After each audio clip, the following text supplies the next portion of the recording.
Good morning, children. Welcome to our next online class. Before starting this, I want to tell you one thing that we had started chapter 2, but according to the 30% deduction, not in chapter 2, not all the topics you have to study. Only there are few topics which you have to study for your exam.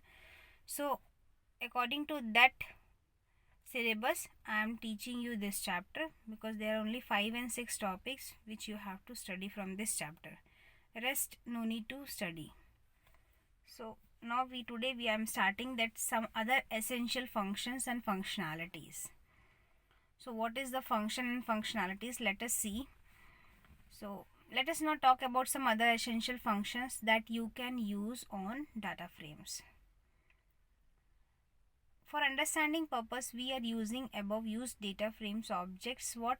DTF4, DTF1, DF2, DF3, DF4. Means DTF4, DF1, DF2, DFT, DF3, DF4 are the data frame objects which we are going to use here. We store the results of subtracts in objects DF1, DF2, DF3 and DF4 in the form of data frame objects. Rest1, rest2 and rest3. Now let us see what is this. See this one. Rest1 equals to df1 is object and rest1 is also object, that is a data frame. Dot r sub. Sub is what? Forward subtract. Called inside bracket df2. So this is the output ABC. It is given that 0, 1, 2 value is given to you. Same thing when you will write is rest2 equals to df1 dot r sub 3 df3 and rest3 equals to df1 dot r sub df4.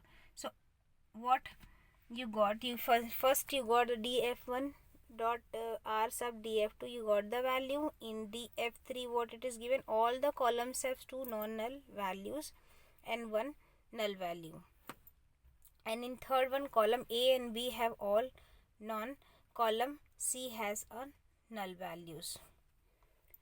So now see inspection functions info bracket. Now to inspect broadly or to get basic information about your data frame object, you can use info. Info is for information. Info bracket function. So function name bracket is there, means it is a function name. So what it gives? Its types. First info gives following information for a data frame object. What is what? Its type. Obviously it is an instance of a data frame. Index value. As each row of data frame object has an index, this information shows the assigned index.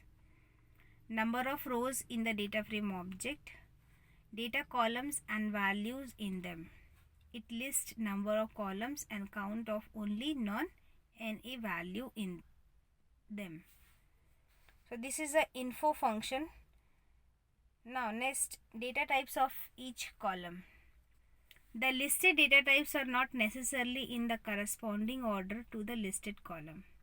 You can however use the data types, means D types attributes, to get the data type for each column. Memory used. Approximate amount of memory used to hold the data frame. Now info we had studied, we had seen 4 points, and let us see now 6 points are there. So let us see how this 6 points will be used. First is what? We will write res1 dot info bracket. Inside bracket is in the class pandas dot core dot frame dot data frame. Now range index is what? 3 entries 0 to 2.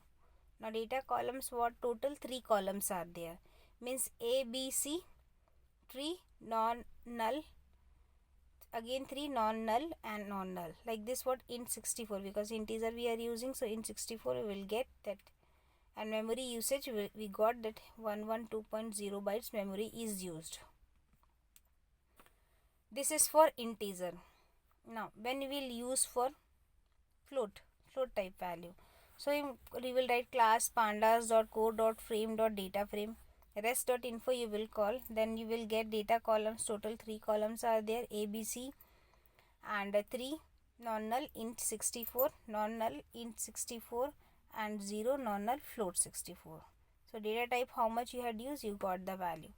Same you will write for res2.info and dtf4info.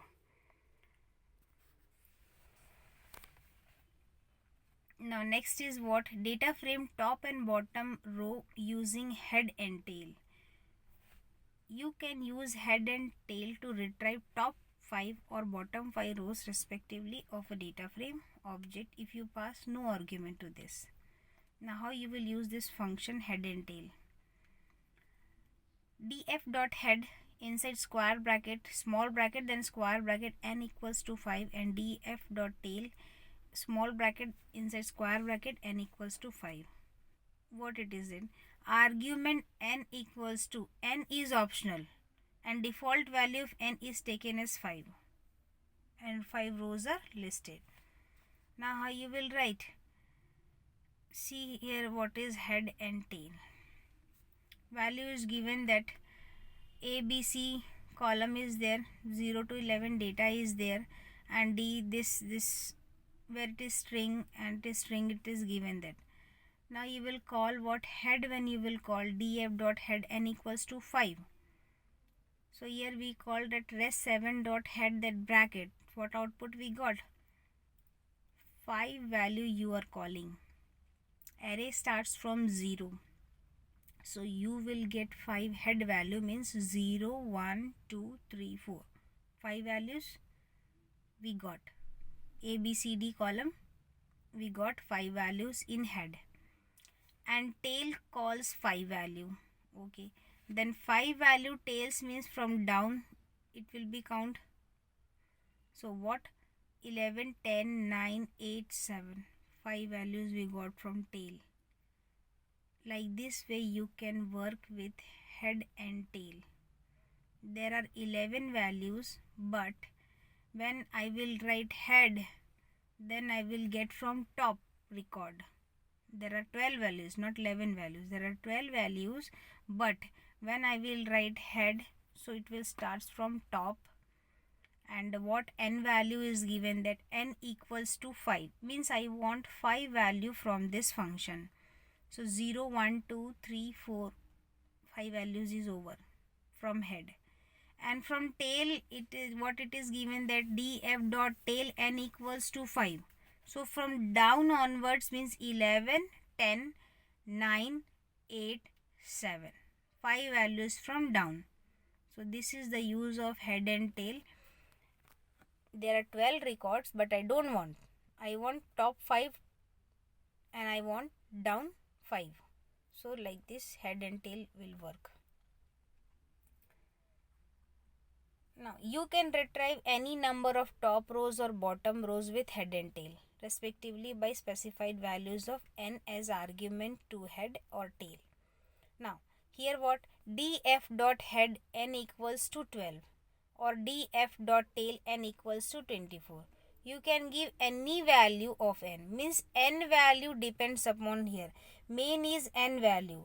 If you are giving n equals to 6, means your next record is 0, 1, 2, 3, 4, 5, like this you will get.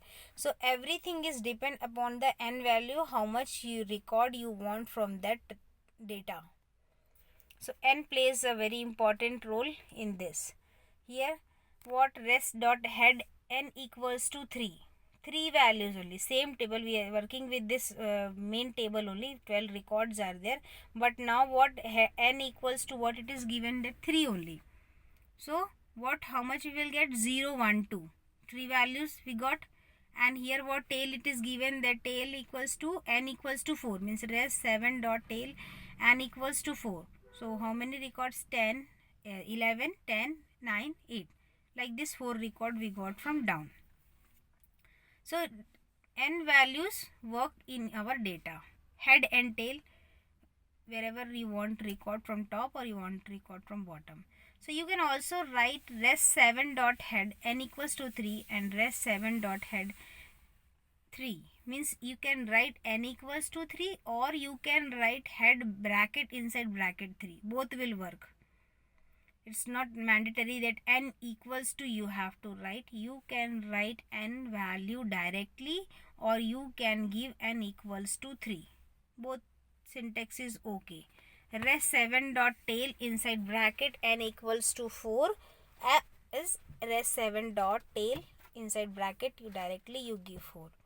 So you can simply pass a number signifying number of rows to be retrieved through head or tail function. So head and tail is both function, and working we know that how we will write. We will write what? df dot head bracket inside bracket n equals to 3, or we can write df dot head bracket 3. Same for tail. So let us see this example. With this example, it will be clear to you that given a data frame DTF6, this is an object DTF6, data is given to us Delhi, Mumbai, Kolkata and Chennai, and 2 columns are there, hospitals and schools, and values are given. So write a program to display top 2 rows. Okay, now top 2 rows values of school column and last 3 value of an hospital column. This is our question. So how you will write code? So we will write import pandas as pd print bracket DTF6 is given to us, so we will use that only. DTF6 dot school, because question given that from school column how many rows we want? 2 rows we want. Okay, school dot head inside bracket 2 you give, or you can give n equals to 2 also, both is okay. Head bracket 2 you give, or you can give head bracket n equals to 2 and close bracket. Then from head we want 2 column, 2 rows, and what next? Print DTF6 dot hospital dot tail, and how many records they want from hospital? 3 values. Last 3 values, last 3 means tail we have to use. And here it is given the top 2 rows. So top 2 rows of school. So we will write head, and last it is given that we will write tail bracket 3 and close the bracket. So like this way you have to write code for head and tail. You have to see the question and you will write code according to that. So next is what? Cumulative calculation function. Cumulative calculation means after applying a function to one row, its output is also used in next row calculation. Okay, now you have to calculate according to the function, means cumulative functions you have to use. So cumulative functions means what? After applying a function, means when you will give a function to one row, its output is also used in the next row calculation. Now normal sum is just 2 example is given here. See, 1 2 3 it is given. So what? 1 plus 2 and plus 3 means how much we will get? 2 plus 1 3, 3 plus 3 6 we got. Now but cumulative sum, how it works? 1 2 3 it is given that 1 3 6 we got. How we will get? How it will work means 1 plus 2 equals to 3. 3 we got, no? So 1 plus 2 equals to 3 we got, and next is what? 3 plus 3 equals to 6. Once again, see, 1 2 3 it is given. Next is what? 1 3 6. The cross multiply we are doing now. Like this, you 1 plus 2. Okay, 1 plus 2 3 we got, and 3 plus 3 we got. So like this cumulative sum will work when you will call cumulative calculation functions. First function is that CumSum functions. CumSum calculates cumulative sum, that is in the output of this function the value of each row is replaced by sum of all the prior rows including this row. String values rows use concatenation. It is used, syntax is this: df.CumSum is a function inside bracket access equals to none. So access argument is optional. So res1 is what? 0 1 2 0 1 2, and our column is A B C D. So we got 9, 36, 63 and the value is given A, B, C, D. We'll see this in next class. I will clear nicely in next class. Cumulative frequency we will discuss in next class. But main thing is that head and tail it is clear to you. Work with examples. Practice more examples in this, so your concept should be clear in this. Okay. Thank you children. Rest we will see in next class.